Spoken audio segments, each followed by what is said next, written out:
Jayantilal Kenya, one of the finest batsmen Hyderabad has produced. I watched his career very closely when he was opening the innings for Osmania University and later for Hyderabad in the Ranji Trophy. He had this lovely smile and was a very stockily built young man with a cherubic face. But I didn't know that then when I was following his cricket in the university circuit. He was very prolific, got a lot of hundreds and maybe a double hundred or two. And then he continued his success opening the innings for Hyderabad, often with Abbas Ali Beg. He was so successful that he was selected to tour the West Indies in 1971 under Ajit Wadekar. Unfortunately, the same fielder who dropped Sunil Gavaskar in the slips, debutant Sunil Gavaskar in the slips, took a brilliant catch to dismiss Jayantilal in the previous test match. And Jayanti hadn't scored much then.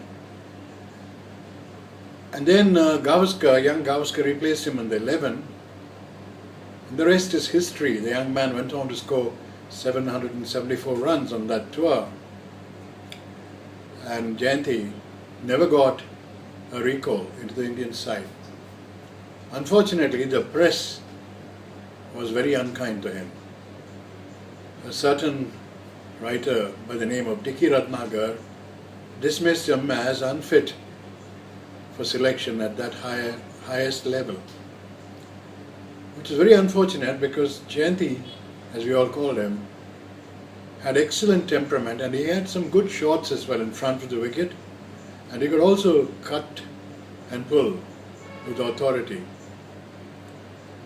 He was a correct rather than stylish batsman, a very orthodox in his approach, and a solid batsman whom the team could depend on.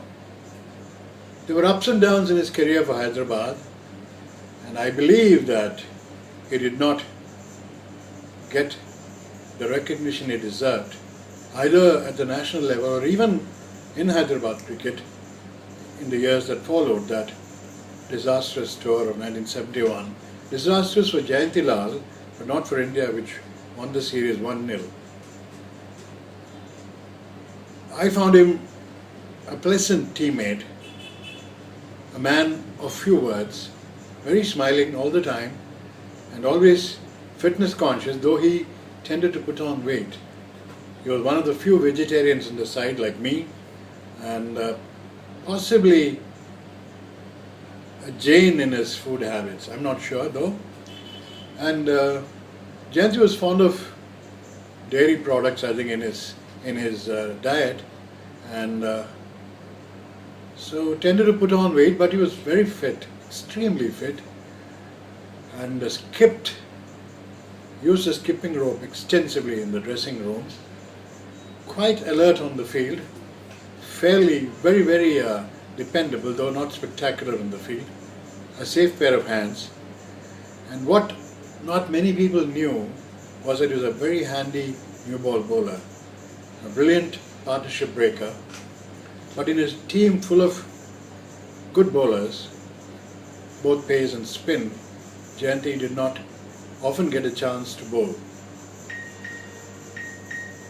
I personally saw him at his best as a bowler on a tour of Australia, Southeast Asia and Bangladesh with the Deccan Blues under the captaincy of Emil Jayasinghe. On both occasions, I was partly responsible for Jayanti's success as a bowler. On the first of those instances, we were playing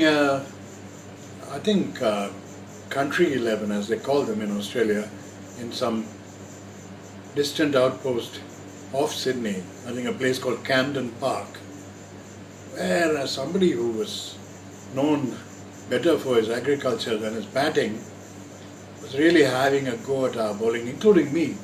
Both Narasimha Rao and I were punished severely by this hardy, rural, so-called batsmen who loved to hit a square of the wicket. And I think Jayanti was leading the side in the temporary absence of Jay. And he took me off, and I was very angry with him because I knew I had my man, I would get him any time.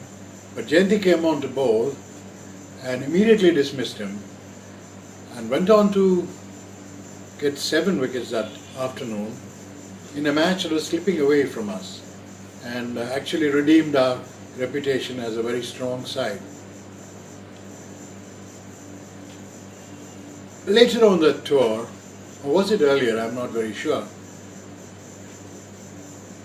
we were playing a match. No, this was earlier on the tour, and against Hong Kong Cricket Club. I think I had a good match, and we won comfortably. But then, no, it was on the way back that we were playing